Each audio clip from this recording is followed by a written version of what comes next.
Hey, welcome to the Hell Has an Exit podcast. I'm your host, Brian Alzate. This show is not affiliated with any specific 12-step program. If you or a loved one is struggling with an addiction, please find a local 12-step meeting. If you believe you may need detox or drug treatment of any kind, please call 888-699-9395 to speak to a specialist. The show is sponsored by United Recovery Project, a state-of-the-art drug and alcohol rehab facility. You can visit our website at unitedrecoveryproject.com. All right, welcome to Hell Has an Exit. I started this podcast because, like when I got clean, I listened to mad speaker tapes. So when I first got clean, this guy, Steve, crazy guy, he just saw me in a meeting, saw that I was totally lost, and he handed me a CD of speaker tapes. And I used to listen to these speaker tapes constantly. I listened to probably 50 speaker tapes from this one CD by the time I had 4 or 5 months clean. And it was totally different than going to meetings. Because when I would go to the meetings, I would go to a newcomer meeting. The most clean time there was 3 years. Some old timer might come in with 10 years or whatever. But when I listened to these speaker tapes, I was listening to people with 30 years clean, 28 years clean, 40 years clean, even people with 50 years clean, And not just were they clean a long time, they were also chosen to speak at conventions that were people that were super gifted at speaking. Because not everyone's a great speaker, Right. And I heard all these crazy stories, bro. I heard this kid got clean at 15. This guy was 20 years clean. And this is in 2008. So this guy got clean in 1990, It changed my recovery, bro, because I was just able to absorb so much information so quick. Whereas to just going to meetings and trying to hear speakers, a lot of people didn't have the knowledge that someone has at 20-something years clean. Right. And then when I wasn't at meetings, what was I going to do? It gave me something to listen to. And then throughout the years, speaker tapes has kind of died. One, they're not tapes anymore. Two, no one even listens to CDs anymore. Three, there's no real platform for recovery, speaker tapes or whatever. And four, as I've stayed clean longer, I go to meetings and I'm still into the 12-step program. But this is also across the board for anybody who's experienced anything in their life that can, have hope for someone else. And I also think a lot of recovery podcasts are mad corny. Whenever I listen to these recovery podcasts, I'm just oh, it makes me want to throw up. It's just not raw and real, and just the people that host them aren't even really in recovery. They're just recovery advocates or some shit. Right. Anyways, I got my boy Andre here. I've seen you get clean. Seen your whole, story since you first got here. I've had you speak for me a couple times, bro, and you always kill it. So let's just start with your story, man. Where you from, how you grew up, all that. Yeah. Well, so my name's Andre. Of course, I'm an addict in recovery. My family is primarily Jamaican. So, of course, I was born there. Didn't spend many years there. I came here at a very young age, but in my childhood, as I could say, I experienced a lot of stuff. My family, I can't say my family is poor or anything like that. We're wealthy off. But in the early 90s in Jamaica, it was a pretty rough place. And I do have family that live in the ghettos. And, somewhat after school, I would go to their houses. And, if my mother was busy, or, my grandparents were in America or wherever they were, I would spend time with family. And as a kid, I experienced a lot of trauma. I remember, being at my uncle's house and just hearing gunshots ringing out, guy hopping over the fence, guts hanging out, seeing men run to the hospital with their stomach falling out of them, even experiencing wars. I recall tribal wars down there, people getting chopped.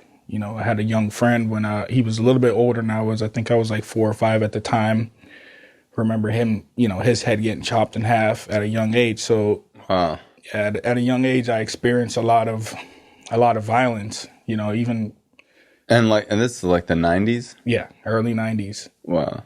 So I experienced a lot with violence in another country. So at a young age. So I'm not well versed in stuff like that. So it would be basically two tribes that are beefing or whatever, and one would come in the village with Pretty much, with yeah. axes or swords Right. or whatever, a machete, and just Right. chop anybody. Yep, shooting, all that type of stuff, man. Mm-hmm. So I don't know, man. Like when I moved to America, I came over here when I was 6 years old. My father and my mom separated.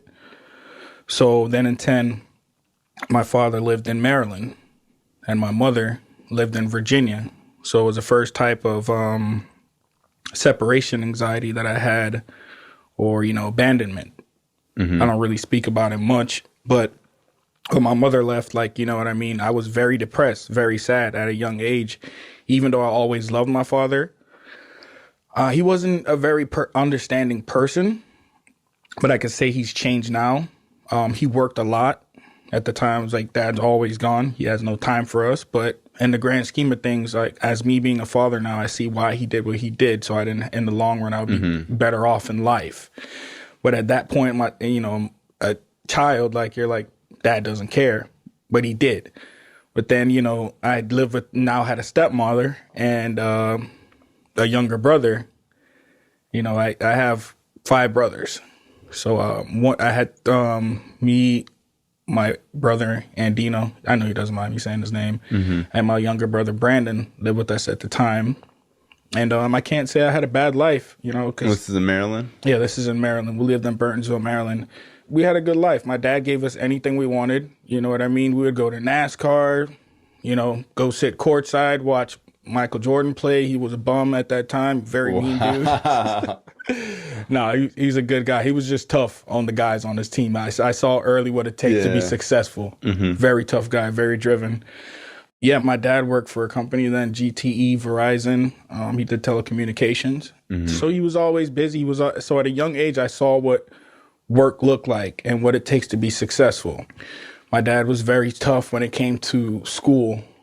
Very, very tough. Like, C's are not acceptable. No, 1,000%. B's are A's, right? So I saw my dad and my mom, they didn't really get along. So at a very young age. But you lived primarily with your dad? At a young age, yes. At a young age, yeah. So in Maryland? Yeah, I lived with my dad. So I would go back and forth, then, spend time with my mom. Then my mom moved to New York. Very different, you know what I mean? So I would go to New York. She worked in Queens Plaza. She was a hairdresser. So, I used to always hang out there. And just so happens now I also love cutting hair. You know what I mean? So you cut hair? Yeah, absolutely. I didn't know you cut hair. Yeah, absolutely. Listen, I have a whole ass job, but cutting hair, it never stops. Wow. You know what I mean? Yeah, I still cut hair. Yeah, so my mother lived in New York. She went there, and I can't say I really liked it too much. But when my mother was there, she dated an artist, you know what I mean? So it was kind of like, I still missed her a lot. Even when I was with her, I missed her. Because I knew the time was going to be short. And at the whole time, my older brother and I, we never really spent any time apart growing up. They would call us twins. You know what I mean? He looked same mom, same dad, so we looked literally the same. So we went to Jamaica one summer. Of course, you get fat, you live in the winter, and you don't get to do much, soccer seasons over the summer. So my dad would send us to Jamaica over the summers, we would get to, spend time with our family. And I just remember my brother be like, my brother was very mature at a young age. I don't know if it's because he was the older brother, but he's always been that way. But he pulled me to the side and said, hey, I think I'm going to go move with Mom. She told me she's moving to Florida. And I heard Miami's like a good place. Like a party town. So I was like, yeah, whatever, dude. We go back to Maryland. My brother tells my dad, like, hey, I want to move with Mom. Because at the time, my mom and my dad were going through a whole spiel about who's going to get custody, at what levels of custody. And my brother was like, I don't want to live with stepmom and dad. So being that I've been with my brother the whole time, like, yo, I love my mom. I wanted to be with her. But my dad was more fit financially and stable to take care of us. But I love my brother and I always wanted to be with him. And I love my mom. So I just took a chance. We moved to Florida. So how old were you? I think I was 11. Okay. And it was tough. You know what I mean? Coming into... Why? Yo, how was Maryland so different than Florida? Want to know like, your perspective of it. So first things first, we lived in a small ass town named Burtonsville. Like down here is more cultured. Yeah. Was it primarily white over there? Yeah, in Maryland, definitely. Mm-hmm. Like couldn't do anything when they'd be like, "Oh, that's my dad's name is Elvis," so they were like, "Oh, that's Elvis' son. Call his dad." You know what I mean? Oh wow. Yeah. So. So it was like a real small town. Yeah, it was a small town. It's more developed now, but at the time, like, you know what I mean? One elementary school, the other elementary school was miles and miles away. What part of Florida did you move to? So when we first moved here, I moved to Port St. Lucie. Oh, yeah. And it was like a whole different... You probably thought it was going to be like Miami. Right. So, yeah, I hate Port St. Lucie. These little shell things walking around. There's mosquitoes. I'm like, yo, this is nuts. You know what I mean? So shell. Yeah, it was the armadillos. I didn't know what the hell that was. They know armadillos here. Yeah.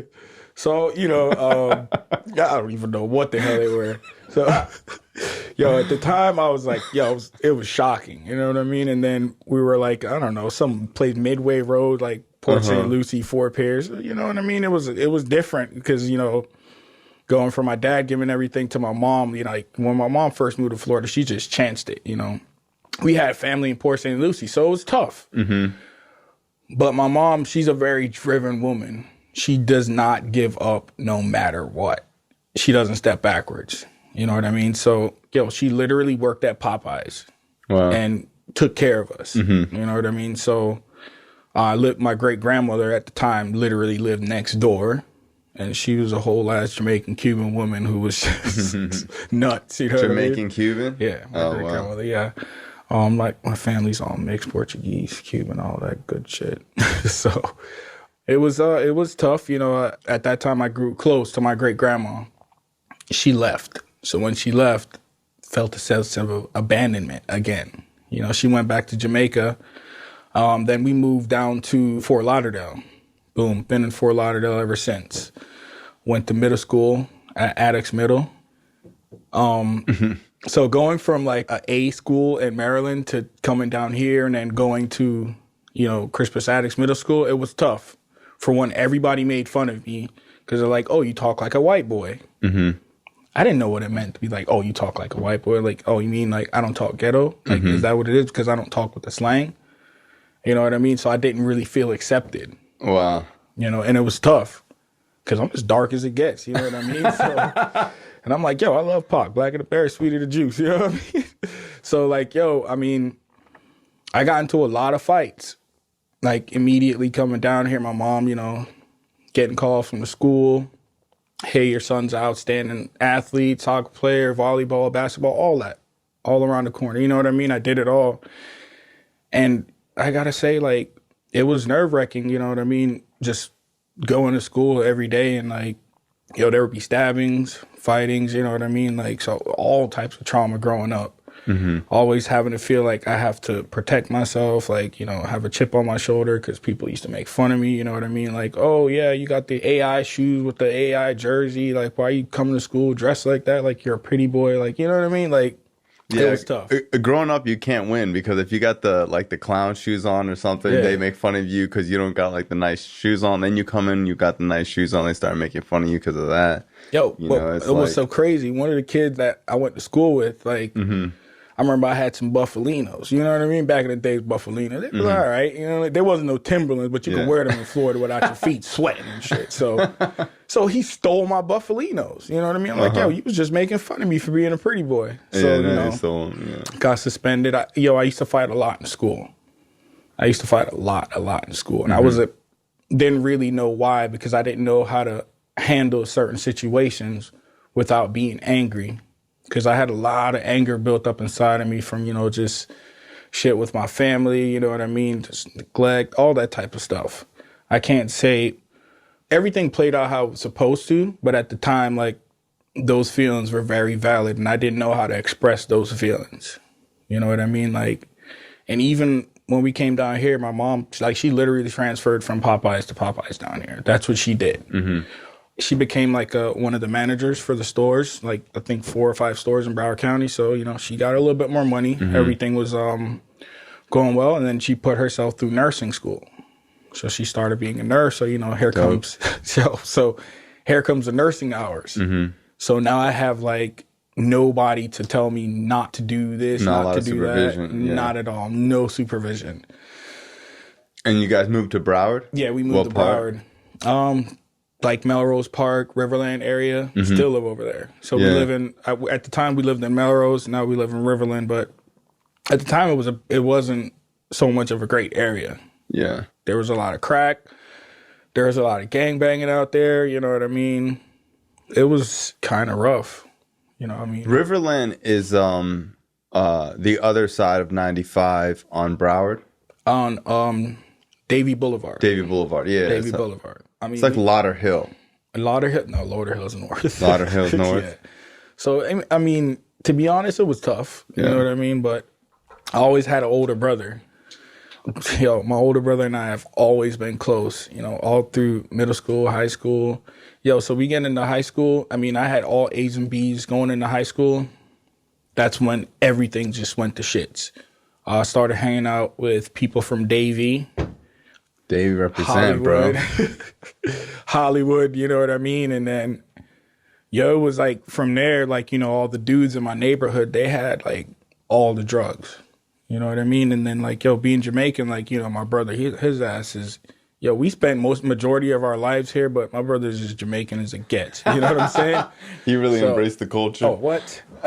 100. At the time, like, the drugs were there. They were available. So I never really did drugs. We get in high school, all of a sudden, I'm not wanting to play sports anymore. You know, I think her name was Miss Dar. She was, like, the student athlete, whatever. She would come to me from like, you know, from 8th grade to 9th grade. She's like, hey, I see you were doing this at middle school. Like, keep your grades up so you can play this and that.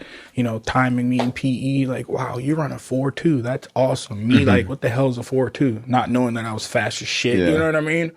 Things like that. And, yo, so I get to like 10th, 11th grade. And I'm like, yo, I don't even want to do this anymore. Got approached by a school, Youth Automotive Training Center. So it's a school for troubled kids. You know what I mean? So I went there. While I was there, like, it was a great school. It's owned by JM Lexus, Jim Moran. So I went to that school, and it was great, man. You know what I mean? While I was there, the teachers, they used to always tell me, like, hey, you're very smart, you're brilliant. You know what I mean? They taught me automotive. I still love to work on cars. Mine, not everybody else's. But while I was there, so, you know, they pretty much paid for everything. Anything I wanted, they did it for me. So, I mean, while I was there, I started selling drugs.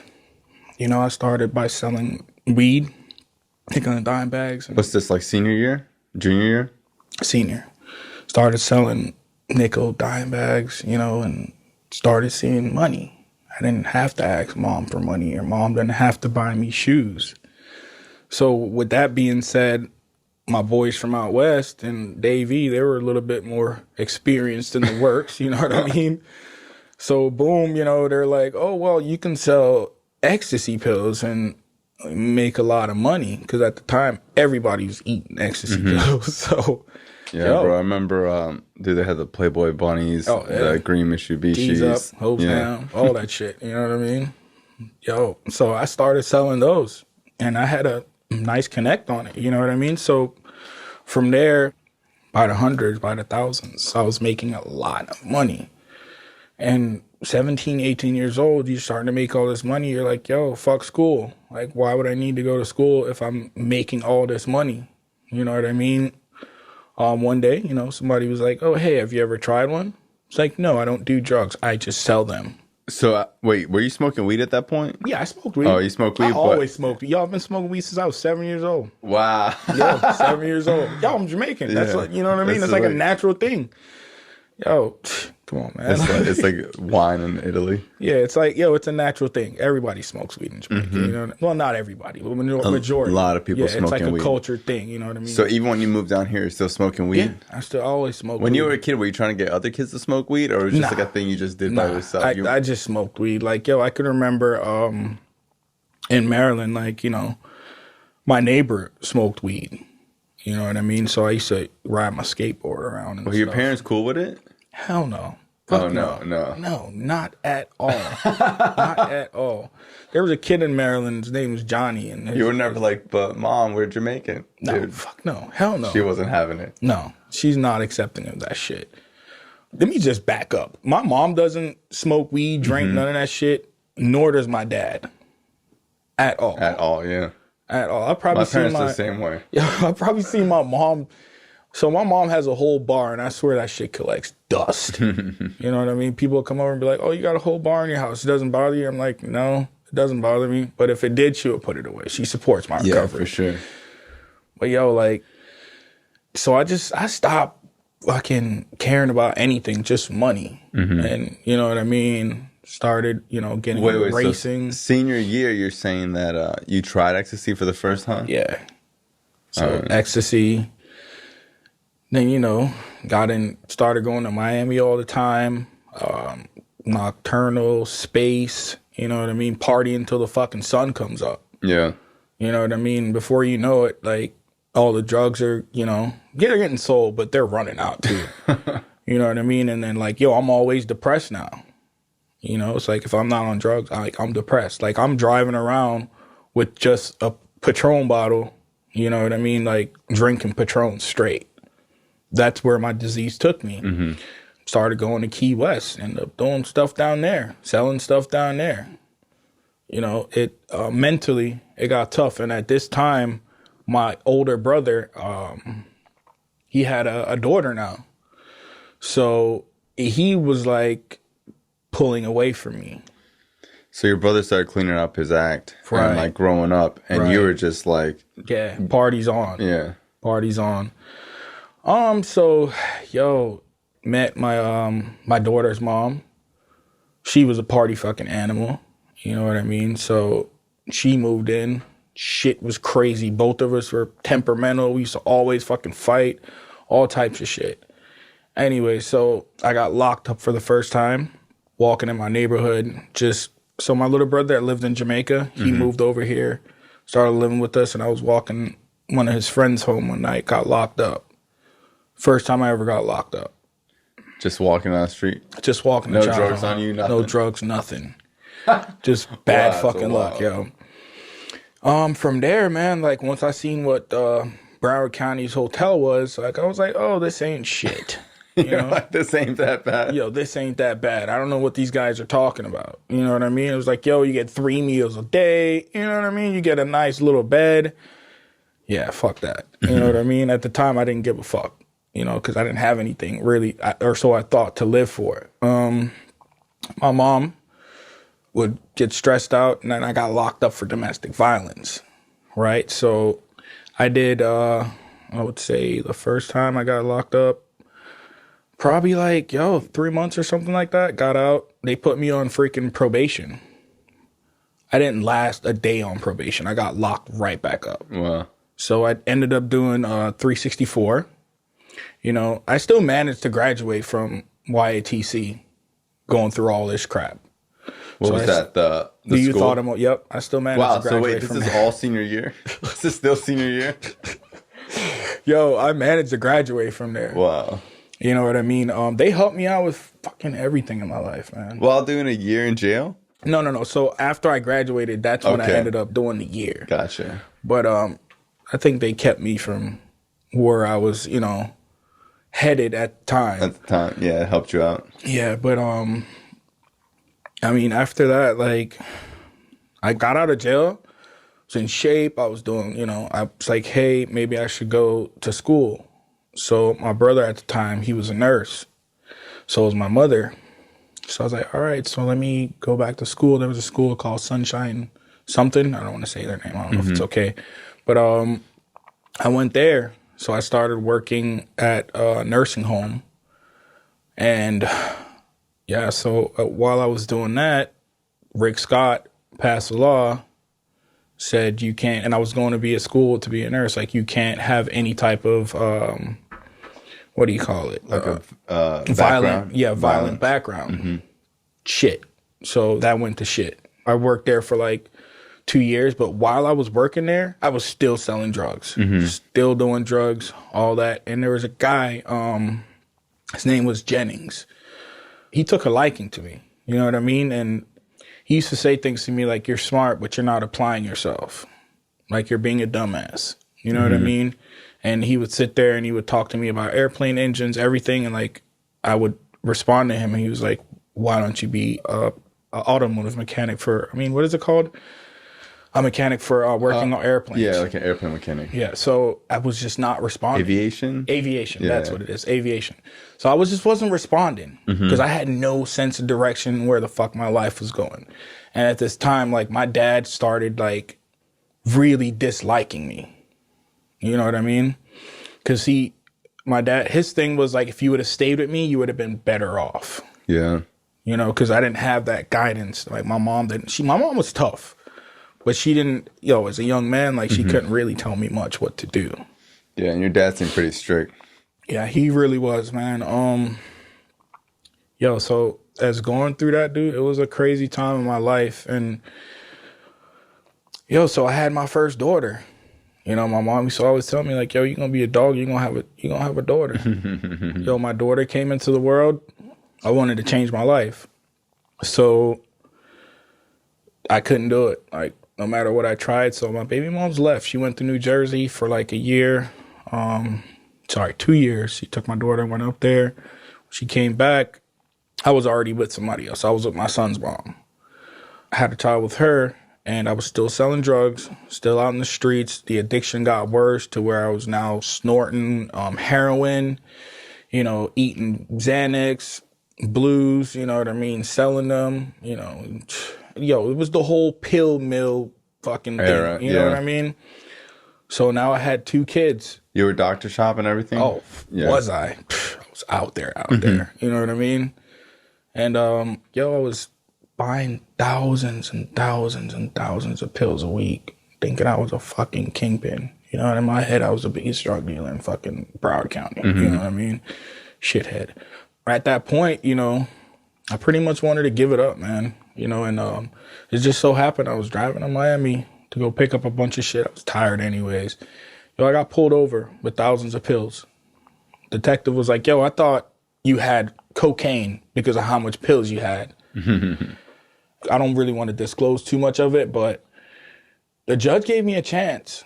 You got a newborn baby boy. It's like, this is your chance.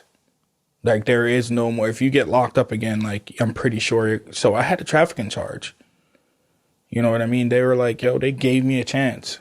Like, I'm still grateful for that, because if it wasn't for that, like, I've seen people do 5 years over 100 pills. Yeah. Like, real talk. Like, it was like, I'm so grateful for that. I don't know what she saw in me that I didn't see at that time.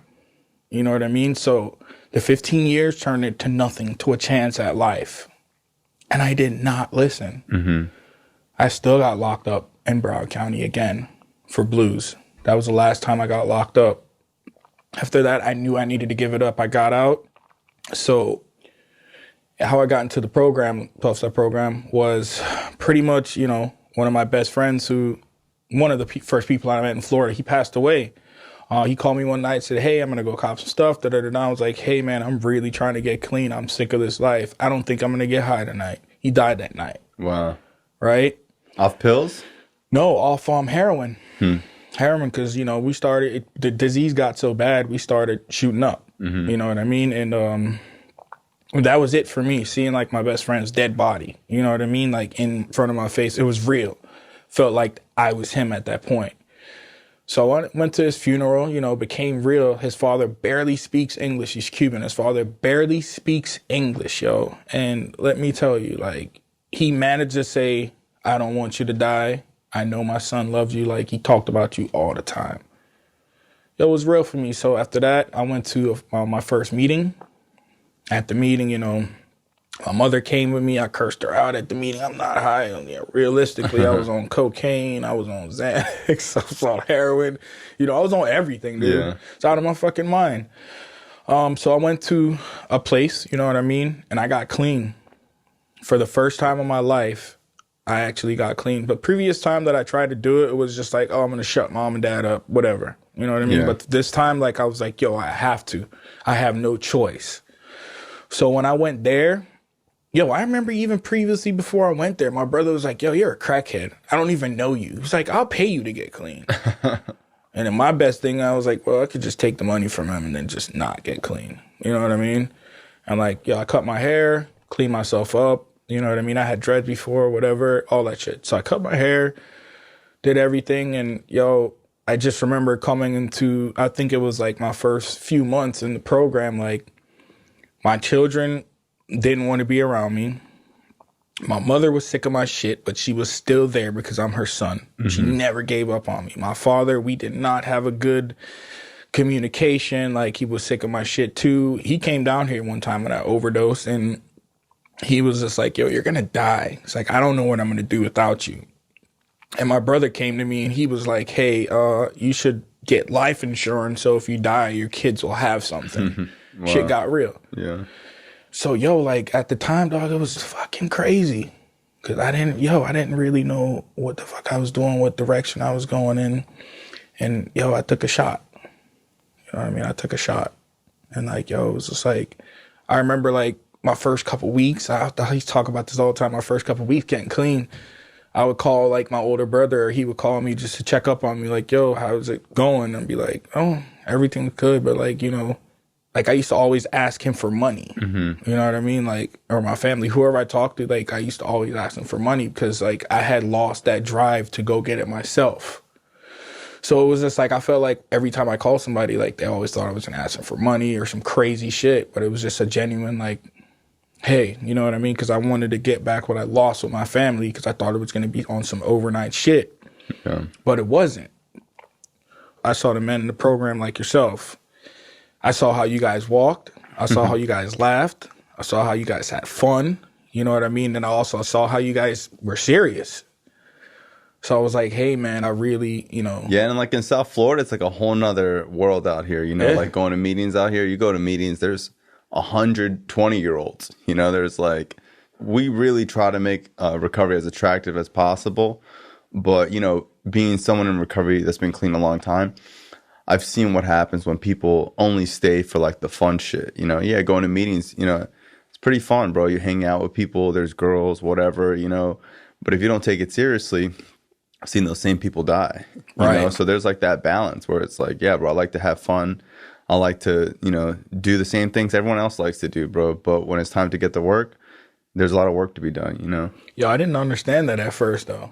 I never really experienced. Most people don't, bro. Most people are like, yeah, bro. Like my one friend doesn't want to like work steps, or he's been slacking on working steps, but he goes to all the functions. He hangs out with everybody in NA. You know, he goes to the celebrations, and I'm like, bro, you like the dude that comes to prom but don't go to school. You know what I mean? Like, talk about it. Like, you got to do the work, bro. Like, you can't just come to the party. You know? Yo, and for me, that's where it started to, you know, kick in once I started seeing. So the first couple meetings I went to, I remember, I think it was you or Drew giving somebody a medallion because it was in November. Gotcha. And I was at the 12-step house and I saw you guys roasting each other. I was like, man, these dudes have like over 7 years clean. Yeah. This is fucking nuts. I was like, man, I'm trying to really, you know, have that joy in my life. Because my life was sad back then, you know what I mean? And then I got a home group. I heard the suggestions and like, yo, even though I was high in my first meeting, like I heard the suggestion and like one thing, like, yo, I heard him say, like, I tried to share and it just did not come out. And I heard him say, keep coming back. Cause I was high as fuck. You know what I mean? And he was like, keep coming back. And I shut up and I was like, all right, cool. I'm going to come back. Cool. Yo, and from there, man, like, yo, I got a home group. Right. And I didn't know at the time, but what that shit taught me was like to show the fuck up. Even though it was just like hugging people as they come in, bro. You know what I mean? Like, yo, it taught me to show up and like, yo, nobody got past me. I'm getting that hug. And at the time, like I needed every hug coming through that door. You know what I mean? Because nobody hugged me but my fucking mom before I got clean. You know what I mean? So it taught me to show up. And one of my buddies who I grew up with, he saw me getting clean. He got clean and I worked with him and his family.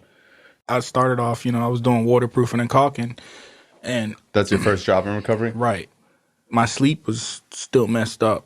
But what it did is I had to be to work at 6 a.m. And I literally used to make $100 a day. in the hot ass blazing sun. You know what I mean? And I showed up, and I didn't understand why I would go back to where, you know, I didn't like the job, but like it taught me how to be, you know, a human being, like show up to work. And that's all from having a commitment. Like just a simple commitment to showing up to something resulted in me showing up to work every morning. You know what I mean? And from doing drugs for so long, I was pretty lousy at first, you know, and then where I was, you know, working 5-6 days a week, still, you know, showing up to meetings, doing what I have to do, having a home group. I had a huge meeting to where I was antisocial to people, now having hundreds of people. And then I think you ended up doing a series there, you know, and hearing a man that's younger than me, such as yourself, go over. You know what's crazy? Because you're still on my phone as Andre 19, bro. When you got clean, bro, I thought you were like 19 years old. I don't know. I think maybe because you showed up with your mom the first time. I was just like, oh, bro, this kid's, you just look like a young kid. I don't know how else to explain it, but you got good genes. Yeah. How old were you when you got clean? 28. 28. Wow. Yeah. So I'm about to actually, my birthday coming up this year, I'll be 32. Okay. And I'll have 4 years. Dope. At that time, like, for one thing, for me, like that pink cloud thing, I don't know if it was really there because I came in with so much pain, but I had the willingness to stay clean because at this point, like I saw so much that my life was, you know, if I potentially got high again, that it wasn't a joke, that I can die. Yeah. You know what I mean? Like all that shit, you know, at one point in my recovery, like, you know, I started working steps, everything was good, but then my head, like, our mind is crazy. Like your mind will convince you to do some shit. And I just remember people always saying, oh, don't listen to the noise between your ears. You know, and then I have family, they smoke weed, they drink, you know. Yeah, so how hard is it, you know, being Jamaican, you know, like, is it hard for you, like, seeing your whole family, like, probably smoke weed or, like, your culture or whatever? Like, people always tell me, like, oh, it's really hard for me to not drink because I'm Irish. Or I was like, bro, that's every culture, bro. Yeah. Every culture drinks, bro. Like, what the fuck you think this is? Name one culture that don't drink. You know? Real talk. Like, Jamaicans smoke weed, bro, but they fucking drink a lot of rum, too. You know what I mean? A lot. So one thing my family did, they noticed that from them being there, that you were trying, that I was trying to change. You know what I mean? I remember. So they went to meetings with you and stuff. Right. That's cool. My mother would, and then she did the whole Narnon thing or something like that. And then she asked questions, and she actually spoke to my sponsor a lot. And then another addict that was close to our family, that's cool. Rocky, she, you know, keep in contact with them. She followed us on Facebook, saw all of our pictures, everything, you know, and then she comments, oh, great, you know, little hands, all that stuff. And like, it was like, I guess my brother, we started having a better relationship. We started talking more, and then my younger brother, you know, we all got closer. Like my whole family was in disarray when I was getting high. And it just seemed like over a point of me being clean over the first year, all of a sudden my aunt from Minnesota, who wanted nothing to do with me before, like she's like, hey, whatever you're doing, continue doing what you're doing. And then 10 over, like, I had to think about a year plus. My mom gave me a medallion, you know, and like, it was very emotional at that time. Just to know how much I put my mom through, the thousands and thousands of dollars they spent on court costs and this and that and the third, you know, her taking guns from me, hiding shit, all that type of stuff. Like, you know, the ultimate payoff for me, staying clean, was the peace that I gave my family. So I had built up child support from when I wasn't taking care of my fucking responsibilities when I was getting high. Day after my year, they came to my house and they were like, oh, you have a warrant. So what happened then is they locked me up. So when I got with a year clean? With a year clean. So I got there, I explained to the sheriff, he actually knew me because I was a fuck up. He knew me. He was like, hey, man, you look different. Everything looks great about you, but I have to lock you the fuck up. So, they locked me up, right?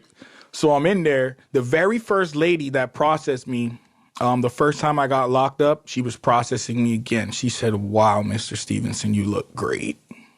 Like, I can't believe this is you. You don't even look like you belong here. She made me call my mom on her cell phone. That's you know cool. what I mean? Regardless, I was out the next day. I knew that that wasn't a place for me anymore. Mm-hmm. You know, it wasn't the same feeling.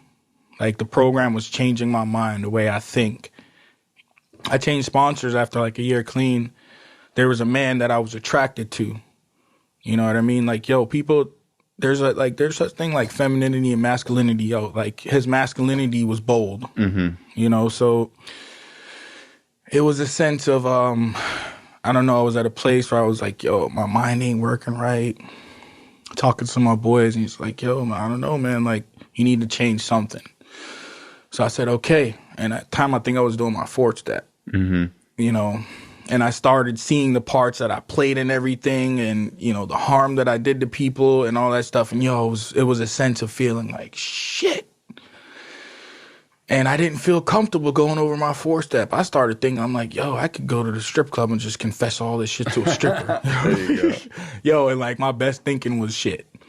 So the first thing he did was just like, yo. So what, you switched sponsors at a year clean? Mm-hmm. Okay. So the first thing he did was he gave me this book, As a Man Thinketh by James Allen. I heard about it. Right. And yo. It's that good? Yeah. It started changing my mind, man, and the way how I think. And you Tell know me what I about mean? it. What is it saying? So it's how a man should carry themselves, like in everything, every aspect of life, whether it's spirituality, you know, and it talks about, you know, being spiritually immature to a spiritually mature individual, to how if you own a business, you reflect how you want your business ran. So how you show up to work, you know what I mean, is how other people should show up to work. Like, you know, be an example, you know what I mean, how a man should run their household, everything in life, you know, how you should carry yourself. And like at that point, I didn't know any of that. That's cool, man. I was so close-minded when I first got clean. Right. When I first got clean, and if my sponsor gave me something to do that wasn't NA-approved literature or 12-step approved literature, I'd be like, bro, I ain't doing that. That's drunk. Right. You know what I mean? Like I was Real talk. I really became like one of these like 12-step Nazis. Like I was only doing something 12-step related. Like I didn't want to do church. I wasn't going to do no like drunk packet or whatever. Yo. Like I wanted to do only NA approved stuff. And I called this dude with mad clean time. And I was like, bro, my sponsor wants me to make me do this packet that isn't really like approved literature. Like that sounds stupid now. But that's how serious I was. You know, Right. It's kind of like how, like I did pills and like I didn't try heroin for a long time, or I had only done it once. Because like with pills, I know what I'm getting. So it's like the same thing with like the 12-step program. I was like, bro, I don't want to like veer off anyway. And I called this guy with all these years clean, and he was like, bro, if my sponsor went to a kindergarten class and found something on the floor and thought that it would help me and told me to read it, I would read it. Right. And I remember I hung up the phone and was like, bro, that guy's drunk. Like that's how like hardcore I was when I first got clean. And like obviously now, you know, I read all sorts of different books and like get my sponsees to read different books on step 11 and stuff like that. So. Yo, there's a book for how you're feeling and how your mind's thinking at the time, every moment of the day. Yeah, bro, it really blows my mind how some people don't read at all. Yo, I used to fucking hate reading. Yeah. Hey, yo, when I first got clean, I would try to, you know, when they give you the readings and you go on stage, and like I felt like the words were jumping around on the page. And everyone's judging you. Like, right, right. You know what I mean? Like, yo, from year one to almost now, you know, going through the motions, man, and just staying clean and going through. So another reason why I chose my sponsor now, like he went through a divorce clean, and he went through his brother dying and everything. So my grandfather died when I was getting high. He never gave up on me. Everything. And like my grandma used to tell me stuff that my grandfather said, all this stuff. And like, yo, when I got clean, everything that I swept under the rug and pushed to the side started coming up. Yeah, suppressed the feelings with drugs. Everything came up. Boom. You know what I mean? Yeah. And it was like a train wreck. Dude, so that's why the steps are so shit. important, bro. Because when I see people that are like, yeah, I'm doing good, but I'm not really doing my step work, it's like auto reply. Yeah. I'm like, bro, that shit is terrible, bro. That's an auto. Yo, it's a uncomfortable feeling. You know, dude. So just like I think year 2 into 3 was like more of me getting spiritual. You know what I mean? And like getting in touch with myself, getting to know who I am. So let's back up. So you do your 4-step with your new sponsor, right? How was that? So I'm gonna say a lot of people say it's hell when you're doing your fourth step. It wasn't. It was free. It was sure. freedom. You know what I mean? Like we talked about everything. You know, and where I thought like it was gonna be like a whole shit show, nah. You know, like I figured out my part and all. I figured out a lot. But at the end of the day, it was more freeing. It's like anything else, bro. It's like, like when you get clean, you got charges and warrants. Like where you can't just run around not doing them or not facing them. Right. Like, and more times than not, when you face something that you've been putting away for a long time, it's never as bad as you make it in your mind. Right. You know, I always say people like, bro, the fourth step is when you get introduced to you.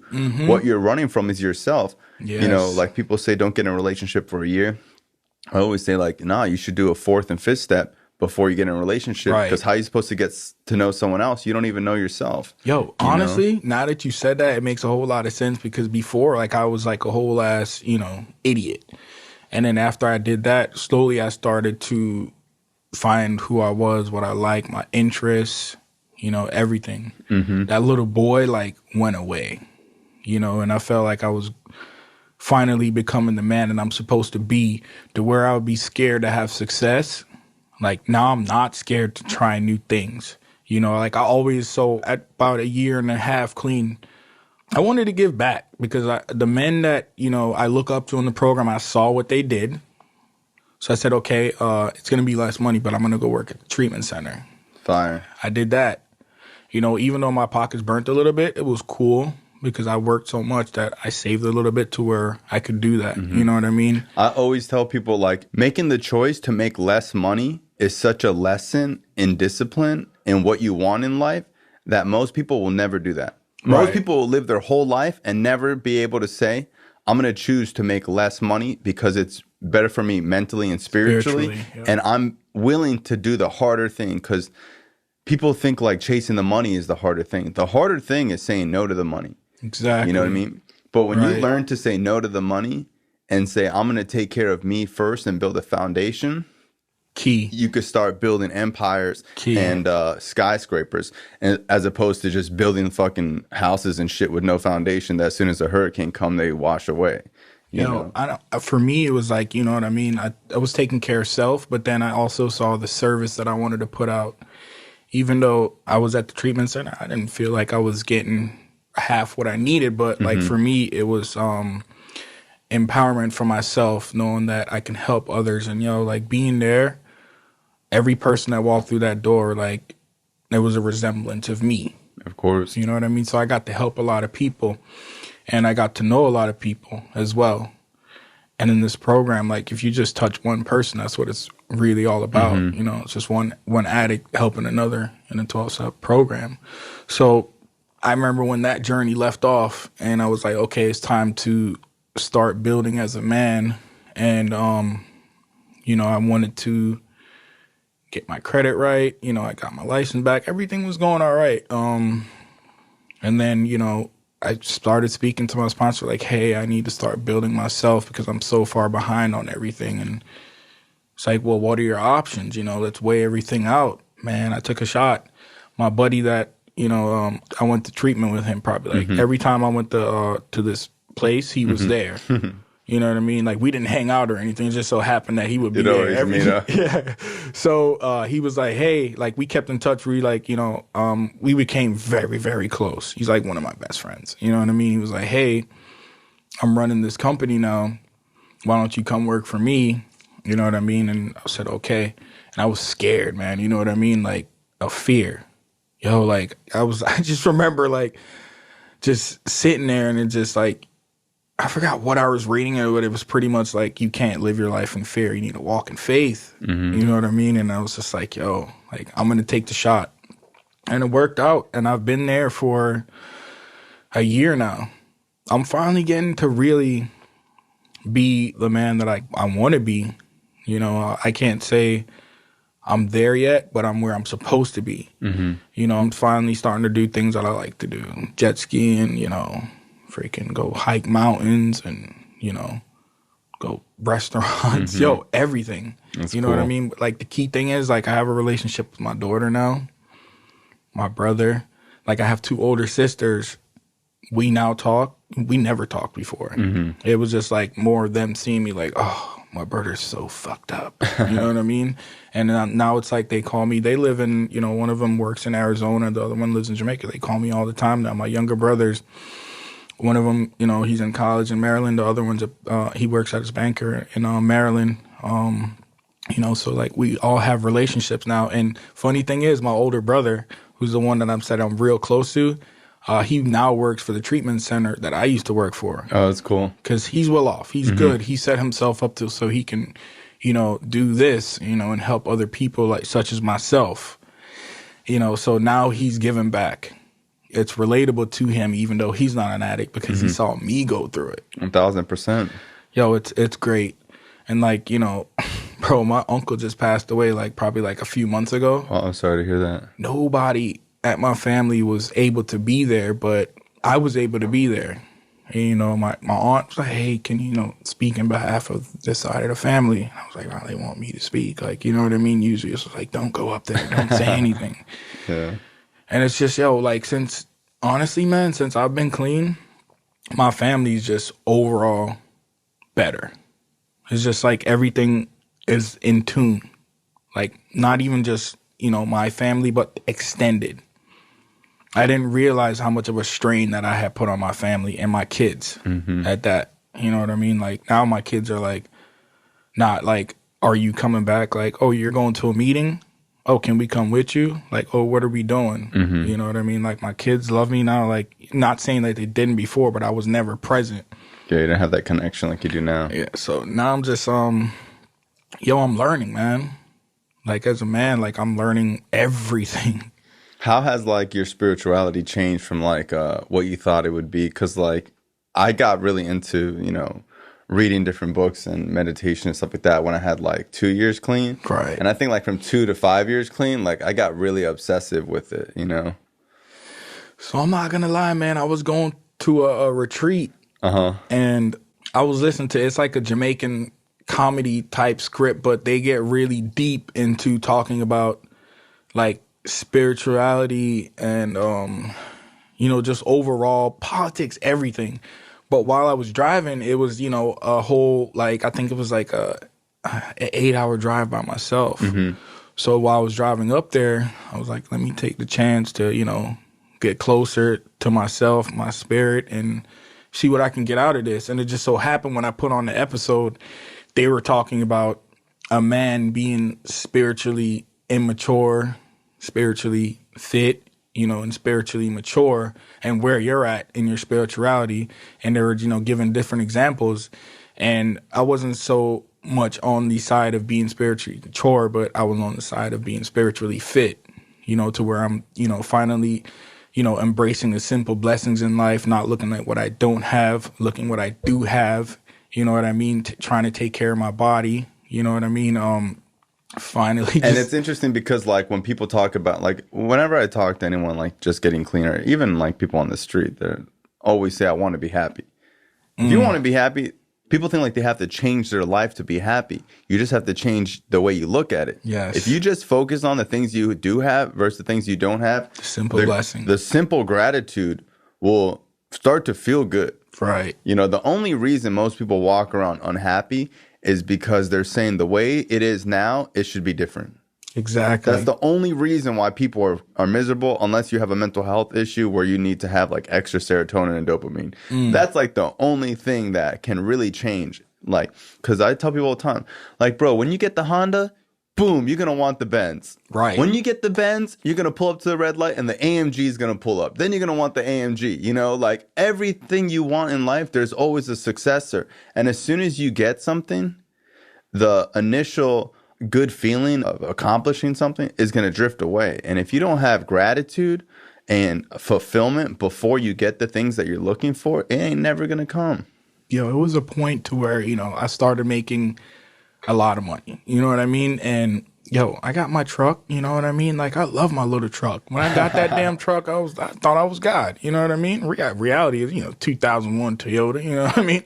But like, yo, it's mine. Yeah. You know, like, and I see the dudes, they driving all these nice, I'm like, yo, I have the money now, I can buy one. But at the end of the day, like, it's not really going to make me happy. You know? Yeah, bro. If you weren't happy with the truck, you ain't gonna be happy with the Benz. I'm at work. I'm looking at Maseratis. I'm like, yo, I could actually afford this. I'm gonna go buy one. I'm thinking I should leave work to go buy my. I'm like, yo, I'm out of my mind. That's not gonna happen. You know what I mean? So like the impulsiveness went away. Yeah. You know, the impulsive actions, man. Just overall, this program, it's from the little boy that I was when I came in, that I thought I was a whole ass man, I'm not that dude anymore. So I'm figuring out, I'm becoming more of a sponge. You know what I mean? I'm getting into things that I always wanted to, but I was always fearful of. Mm-hmm. You know, like I'm pretty sure I'm going to enter into business adventures to own my own business. You know what I mean? I couldn't dream of doing that when I was getting high. And people always ask me, like, how did you accomplish all this? Like, bro, I work steps that instill something in me that, like, because when you write things on paper and you read it with someone else and then you're reading a book about it too, it changes the whole way you operate, where I start to think that anything is possible. It is, though. Anything is possible. But, like, people can say that or whatever, but unless you're doing the real work behind it, it ain't going to really transcend into your life. It ain't going to spill over into your life. You're just going to kind of hear about it and say, yeah, that sounds great, you know? But, like, dude, I work steps that constantly talk about what type of person I want to be, what I want to do.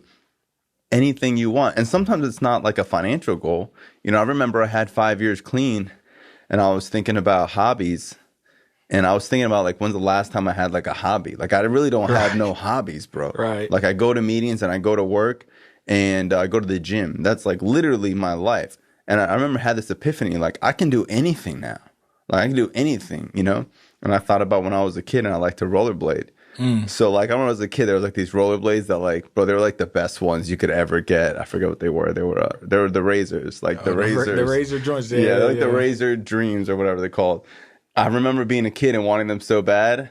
And I remember I had, like, 5 years clean. I wasn't really making a lot of money, but I was making enough to buy some fucking rollerblades, you know? And I went and bought, like, my favorite pair of rollerblades and went to the skate park and busted my ass, bro. Like, fucking fell. I remember, like, I kept thinking, like, the kids were going to make fun of me. Like, dude, I remember I fell this one time and I was on the floor for a while. And I remember, like, looking around, like, man, one of these little kids laugh at me, I'm going to punch them, you know? It was cool, bro. Like, it felt good to, like, have a dream that seems silly or stupid and just wake up one day and go do it. And it's like that with anything, bro. Like you were saying, like jet skiing or whatever. But people think it's going to happen so fast. Nah, you got to put in the work to get to where you're at. You know, when I saw you guys when I first came in, it's like, man, I want to be like them, do what they're doing. You know what I mean? But one thing I wasn't asking myself at the time before I read that book was like, what did they do to get to where they're at?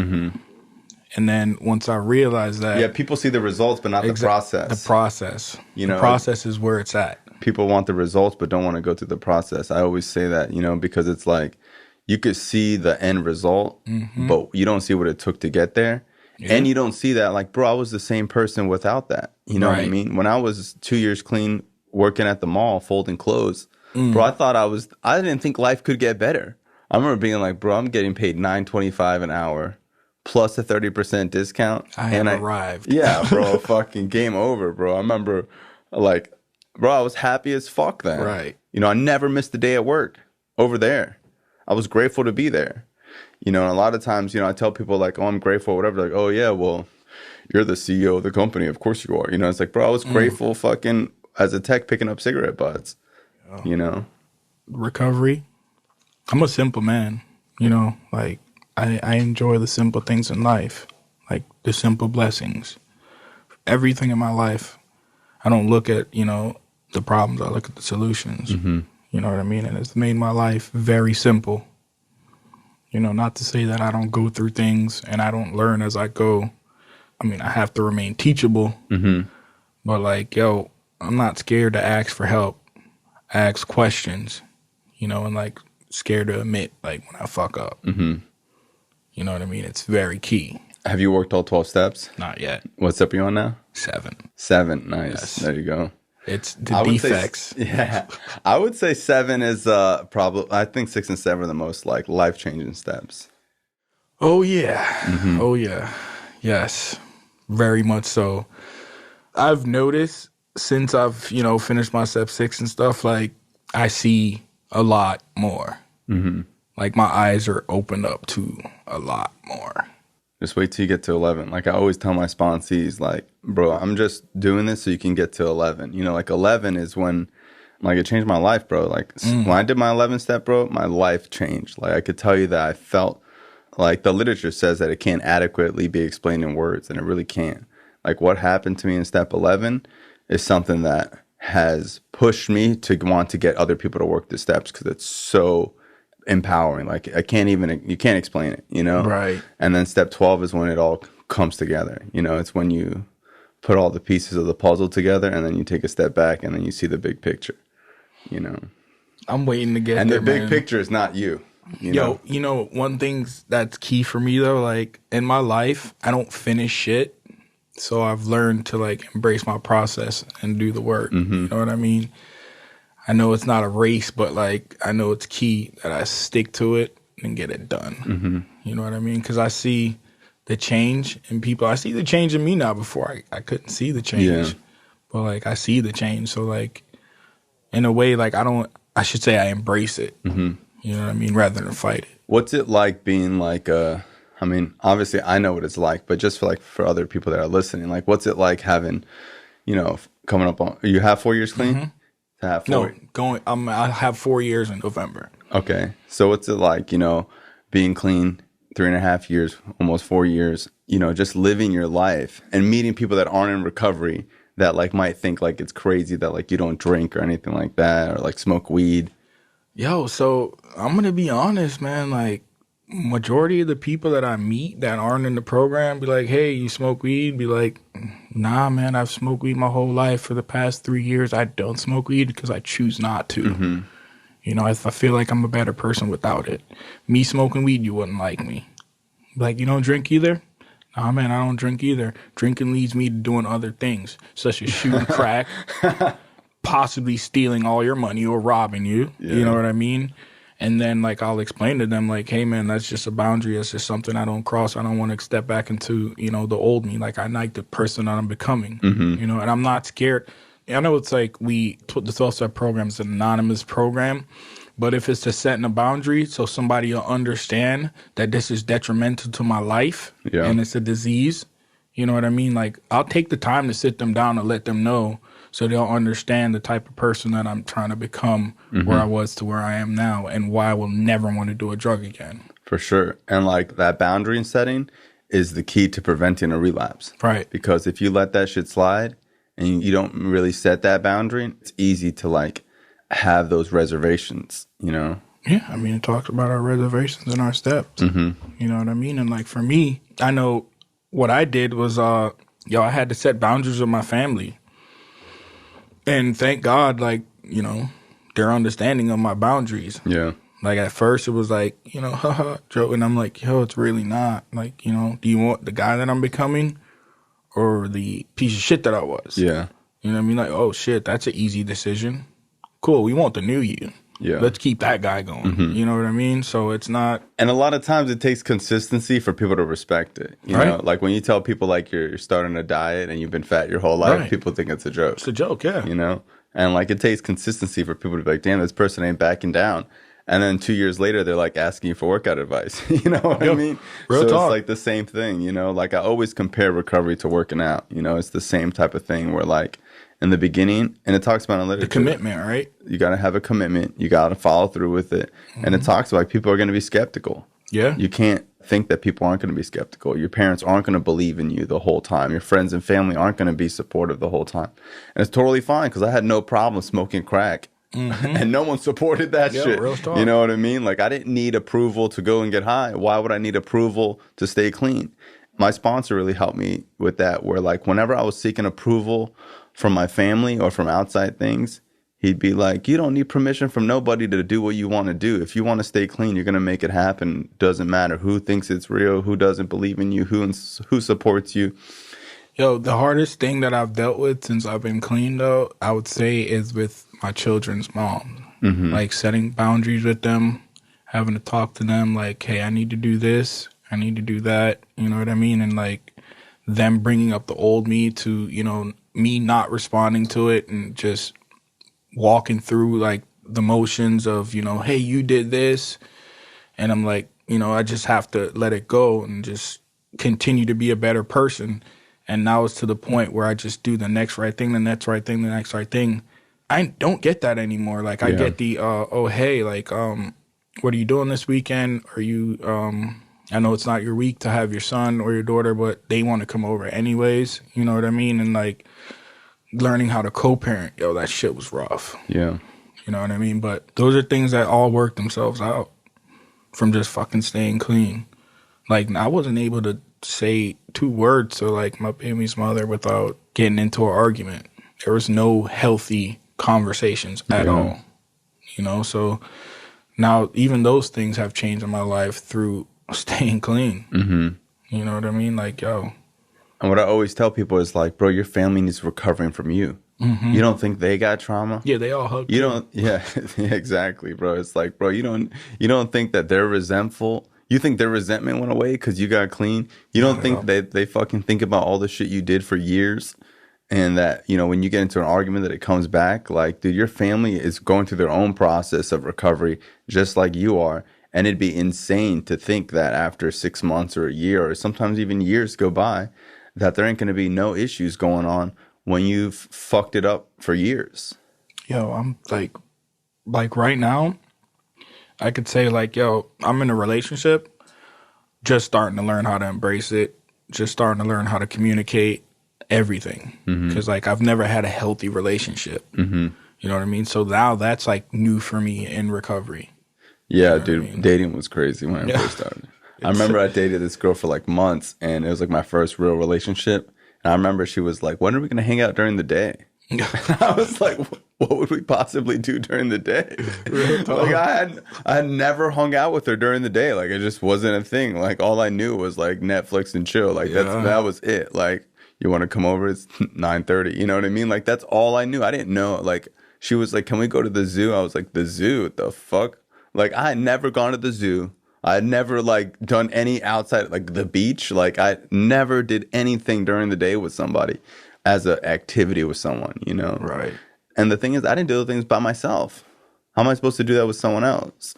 And like in recovery, like we totally get lost in who we used to be, you know? Because sometimes we can have 2 years clean, 3 years clean, and still do some dope fiend shit. Yeah, absolutely. Absolutely.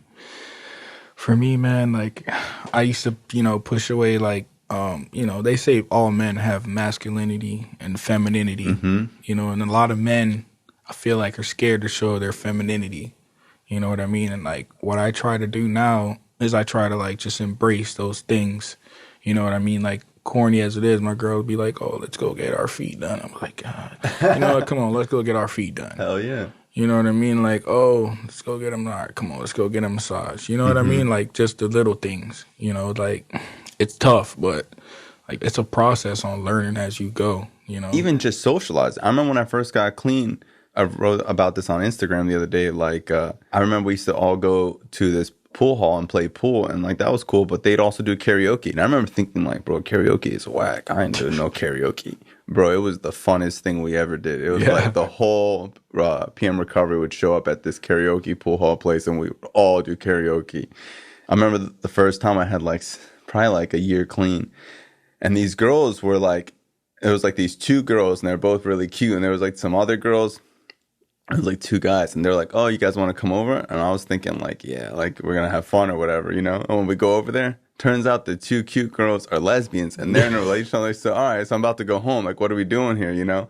They were like, we're going to play Cranium. And I'm like, what the fuck? Like, we're going to play some board game. And I remember thinking like, I'm too grown to be playing board games. And bro, it was so fun. We played that shit like every weekend for months, you know? Right. And it's like, bro, I found the joys and like the simple things in life. And I learned that it wasn't what we were doing, it's who I was doing it with. Exactly. So like my whole life, it was the opposite. It was like, what are we doing? I got to be doing something fun, something cool, and like probably drug related. I don't care who it was with. I'd be with like someone with 1 tooth. You know, I don't care who I'm with. It could be someone I hated. But as long as we were doing what I wanted to be doing, it was fine. Now it's like, bro, as long as I'm with good people, bro, we can have fun doing anything.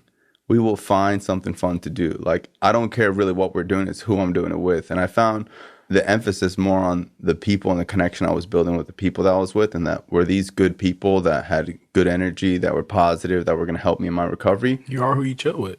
1,000%. Real talk. Mom used to tell me that all the time. I know, bro. Everything I learned in recovery, my mom taught me in kindergarten. Yo, like you see, for me, like I had these parents who, like, they had principles in their life, and those are the principles that I'm learning now that was already instilled in me, but I just never embraced them, right? Or I should say, I never grasped them, and now I'm beginning to. 1,000%. Like, that shit's opening a whole new chapter, man. I'm just excited for the future. Something I can never say that I was before. Think about this, bro. Imagine where you're going to be when you have 6 years clean, 8 years clean. You know, like, you can already see. So I just want to thank you for coming on the show, man. I appreciate you took time on a Sunday to come meet me. Any day. Hell has an exit. That's what we do. Thank you, bro. Appreciate it. This show is not affiliated with any specific 12-step program. If you or a loved one is struggling with an addiction, please find a local 12-step meeting. If you believe you may need detox or drug treatment of any kind, please call 888-699-9395 to speak to a specialist. The show is sponsored by United Recovery Project, a state-of-the-art drug and alcohol rehab facility. You can visit our website at unitedrecoveryproject.com.